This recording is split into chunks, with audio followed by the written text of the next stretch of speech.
시골 마을의 가을 하늘은 유난히 높고 맑았습니다. 바람에 흔들리는 감나무 잎 사이로 햇살이 쏟아졌고 오래된 한옥의 마당에는 제사 준비로 분주한 가족들의 발소리가 섞여 있었습니다. 지우는 어머니 대신 제사 준비를 돕기 위해 서울에서 내려왔습니다. 그의 손에는 시장에서 사온 제수용 생선과 과일이 들려 있었어요. 마당 한쪽에서는 큰엄마와 사촌들이 이미 제사상을 차리고 있었습니다. 큰엄마는 지훈을 보자마자 눈썹을 치켜세웠습니다. 지훈아, 이제서야 왔니? 그래도 제사라는 게 뭔 줄은 아는구나. 지훈은 억지로 미소를 지으며 대답했습니다. 회사 일이 있어서 좀 늦었어요. 그 말에 사촌 준호가 피식 웃었습니다. 회사 일이 아니라 백수 아니야? 어디 다닌다는 얘기 못 들었는데. 순간 주변 공기가 싸늘해졌습니다. 지우는 아무 말도 하지 않았습니다. 큰엄마는 손을 허리에 올리고 웃으며 말했습니다. 에이, 그래도 제사에는 와야지. 아무리 돈이 없어도 조상님 제사는 잊으면 안 되거든. 나레이션은 차분했지만 그 말의 칼날은 깊게 박혔습니다. 지훈의 얼굴에 미세한 긴장이 서렸습니다. 그는 조용히 주방으로 들어가 상에 올릴 음식들을 옮겼습니다. 손끝이 떨렸지만 표정은 굳게 유지했어요. 방 안에서는 친척들이 모여 이런저런 이야기를 나누고 있었습니다. 누군가는 지훈의 대학 시절 얘기를 꺼냈고 누군가는 그렇게 똑똑하더니 왜 아직도 제대로 자리 못 잡았대? 라며 비웃었습니다. 지훈은 마치 자신이 없는 것처럼 그들의 대화를 들었습니다.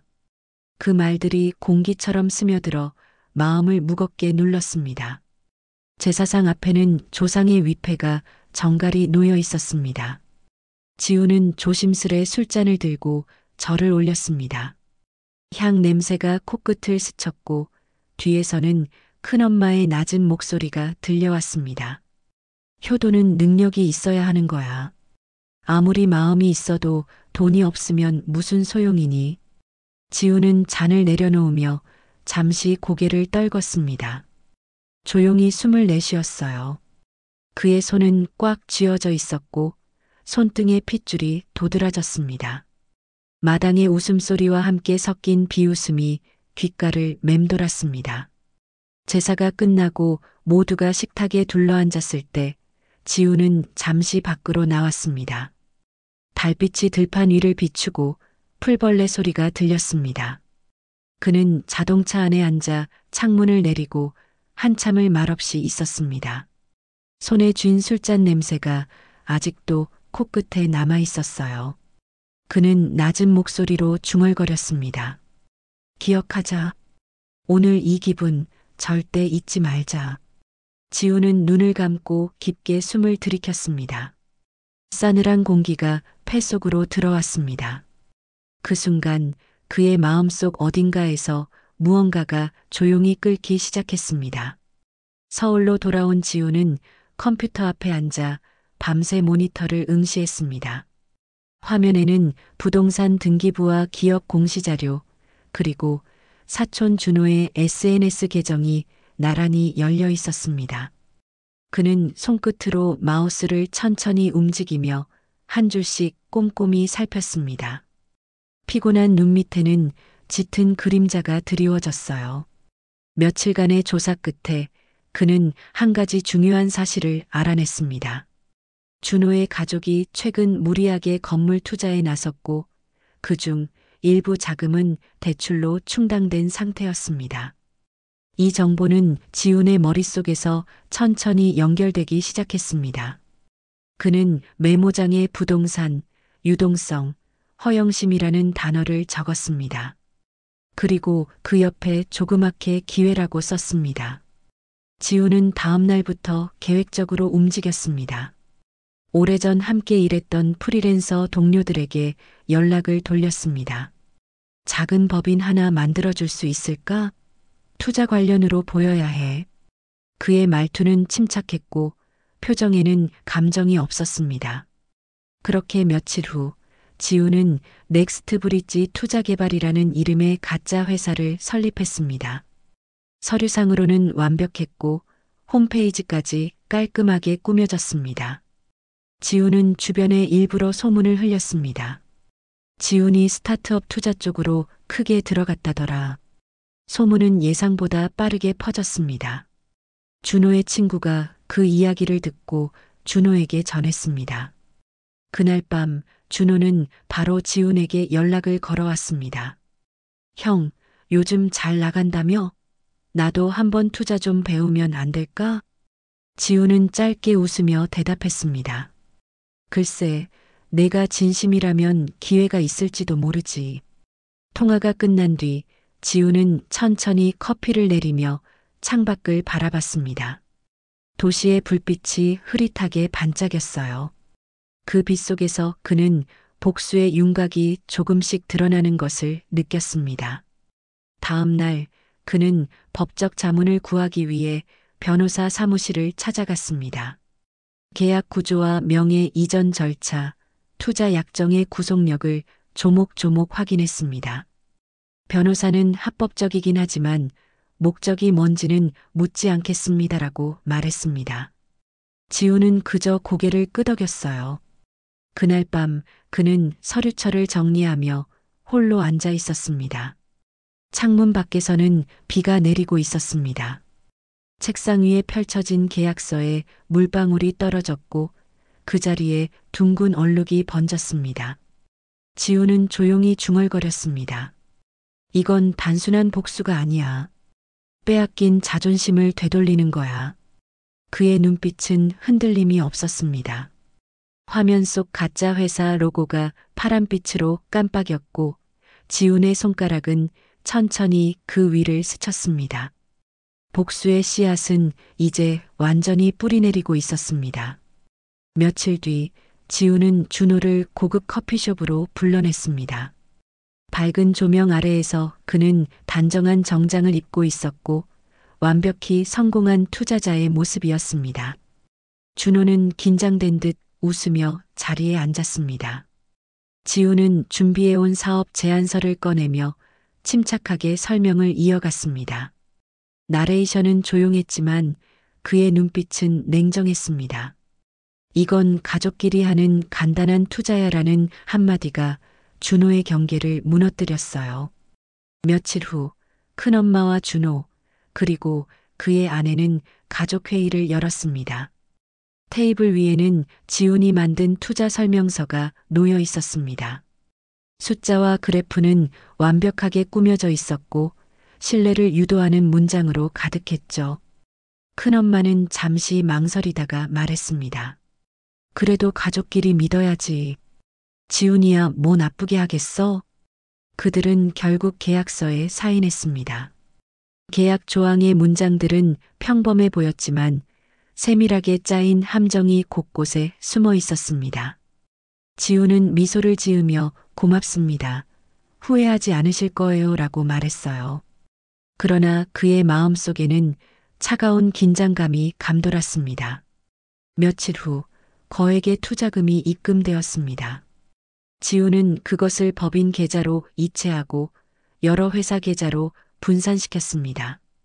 모든 서류와 이메일은 완벽하게 정리되어 있었어요. 준호는 주변 지인들에게 우리 가족도 이제 투자 사업에 들어갔다며 자랑하기 시작했습니다. 밤늦게 사무실에 혼자 남은 지훈은 서류를 정리하며 고개를 숙였습니다. 그의 손끝은 약간 떨렸고 모니터 불빛이 그의 얼굴을 비추었습니다. 이제 시작이야. 그 말은 낮게 흘러나왔지만 그 어떤 복음보다 명확했습니다. 2달 뒤 준호의 사업은 흔들리기 시작했습니다. 수익이 나지 않았고 대출 상환 기한이 다가왔습니다. 그는 지훈에게 도움을 청했지만 지훈은 계약서를 다시 들이밀었습니다. 계약에 따라 손실은 귀측이 책임지는 겁니다. 그의 목소리는 단호했고 준호는 아무 말도 하지 못했습니다. 며칠 뒤 법원에서 자산 이전 통보가 도착했습니다. 계약 위반 조항에 따라 담보로 잡힌 부동산이 지훈 명의로 넘어간 것입니다. 큰엄마는 충격을 받고 쓰러져 병원으로 실려갔습니다. 가족들은 패닉에 빠졌고 준호는 모든 연락을 끊었습니다. 언론은 빠르게 소식을 퍼뜨렸습니다. 지역 부동산 투자자, 가족, 내부 분쟁으로 파산 위기. 기사는 순식간에 퍼졌고 사람들은 손가락질하기 시작했습니다. 지훈은 그 모든 소식을 모니터로 확인하며 침착하게 커피를 마셨습니다. 그날 밤 그는 창문 앞에 서 있었습니다. 비가 내리는 유리창 너머로 서울의 불빛이 흔들렸어요. 그 얼굴엔 감정이 없었습니다. 이제 빚은 갚았어. 그의 입가에 짧은 미소가 스쳤습니다. 하지만 그 미소는 오래가지 않았습니다. 안쪽 깊은 곳에서 묘한 공허함이 피어오르고 있었어요. 지훈은 잠들지 못했습니다. 창밖에 비가 멎은 새벽, 그는 조용히 손을 쥐었습니다. 차가운 손끝에서 알 수 없는 떨림이 느껴졌습니다.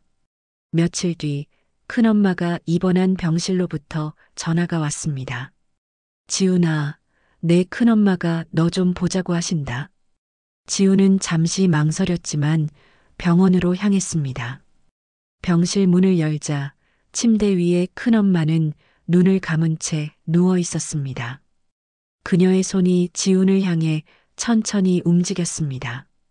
지훈아, 내가 이렇게까지 할 줄은 몰랐다. 그 말은 힘없이 흘러나왔습니다. 지훈은 아무 대답도 하지 않았습니다. 그녀의 얼굴에는 후회와 분노가 뒤섞여 있었어요. 그는 천천히 고개를 숙였다가 그대로 자리를 떴습니다. 병실 문이 닫히는 소리만이 남았습니다. 집으로 돌아온 지훈은 책상 위의 계약서 뭉치를 바라봤습니다. 그것들은 더 이상 승리의 증거가 아니었습니다. 종이 냄새가 낯설게 느껴졌어요. 그는 모든 법인을 정리하고 남은 돈을 한 계좌로 모았습니다. 선영은 그런 오빠를 지켜보며 조용히 말했습니다. 오빠, 이건 복수가 아니라 상처예요. 지훈은 대답하지 않았습니다. 대신 창밖의 노을을 바라봤어요. 붉게 물든 하늘이 마치 자신을 비추는 거울 같았습니다. 밤이 되자 그는 모든 계좌를 정리하고 전 재산을 현금화했습니다. 남은 건 얇은 통장 하나뿐이었어요. 이제 끝내야지. 그는 스스로에게 그렇게 말했습니다. 하지만 그 목소리는 너무도 쓸쓸했습니다. 1년이 지났습니다. 다시 친할아버지 제삿날이 다가왔습니다. 지훈은 정갈한 옷을 입고 고향집으로 향했습니다. 오래된 대문을 열자 가족들이 이미 모여 있었습니다. 그들의 표정은 어딘가 굳어 있었어요. 큰엄마 가족은 예전의 위세를 잃은 모습이었습니다. 준호는 말없이 눈을 피했고 큰엄마는 지훈을 향해 고개를 숙였습니다. 지훈은 조용히 상위의 재물을 정리하며 말했습니다. 오늘은 제가 제사 준비하겠습니다. 제사 도중에는 아무 말도 없었습니다. 향 연기가 천천히 위로 올라가며 방 안을 가득 채웠습니다. 지훈은 정중히 절을 올렸고 그 순간 그의 얼굴에는 묘한 평온함이 비쳤습니다. 제사가 끝난 뒤 그는 조용히 서류 봉투 하나를 꺼냈습니다. 이건 준호 씨 앞으로 돌려드리는 서류입니다. 준호는 놀란 듯 봉투를 받았습니다. 그 안에는 부동산 명의 이전 서류가 들어 있었습니다. 모두가 숨을 죽였습니다. 지훈은 더 이상 아무 말도 하지 않았습니다. 대신 조용히 상위의 향을 다시 정돈했습니다. 방 안에는 묘한 정적이 흘렀습니다. 제사가 끝나고 지훈은 산소로 향했습니다. 산길을 오르는 발걸음이 느렸지만 단단했습니다. 산소 앞에 다다르자 그는 향을 피우고 무릎을 꿇었습니다. 할아버지, 이제 미움 없이 살게요. 그의 목소리는 낮고 단호했습니다. 바람이 불어와 향연기가 흩날렸습니다. 지훈의 얼굴에는 오랜 긴장감이 풀린 듯한 미묘한 미소가 스쳤습니다. 그는 주머니에서 작은 돌 하나를 꺼내 무덤 앞에 놓았습니다. 그 돌에는 그가 지난 1년 동안 붙잡고 있던 분노의 무게가 담겨 있었어요. 멀리서 선영이 그 모습을 바라보고 있었습니다. 그녀는 조용히 눈물을 닦으며 속삭였습니다. 이제 오빠가 돌아왔구나. 지우는 고개를 들어 푸른 하늘을 바라봤습니다.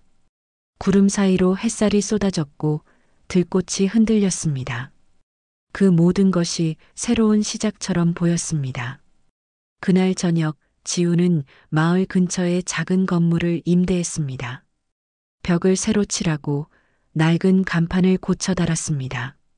간판에는 옹기식당이라는 글자가 걸렸습니다. 몇 해가 흘렀습니다. 지훈의 옹기식당은 마을의 명소가 되었습니다. 따뜻한 국밥과 정직한 인심으로 손님들이 끊이지 않았습니다. 그는 매일 아침 직접 국물을 끓였고 손님들이 이 집은 사람 냄새가 난다고 말하곤 했습니다. 어느 날 문이 조용히 열렸습니다. 초라한 옷차림의 준호가 들어왔습니다. 그는 한참을 서성이다가 조심스레 자리에 앉았습니다. 지우는 아무 말 없이 국밥 한 그릇을 내밀었습니다. 준호는 숟가락을 들고 한 입 먹었습니다. 따뜻한 국물에 눈시울이 붉어졌습니다. 지우는 계산서를 들고 와 조용히 그의 앞에 놓았습니다. 계산서에는 한 문장이 적혀 있었습니다. 가족은 끝내 가족이니까. 준호는 아무 말 없이 고개를 숙였습니다. 식당 안에는 부드러운 국물 끓는 소리만이 가득했습니다. 지우는 주방으로 돌아가 불을 켰습니다. 창밖에는 봄 햇살이 내려앉고 바람이 식당 간판을 스쳤습니다. 지우는 한참 동안 그 빛을 바라보다가 미소를 지었습니다. 그의 마음은 비로소 따뜻하게 완전히 자유로워졌습니다.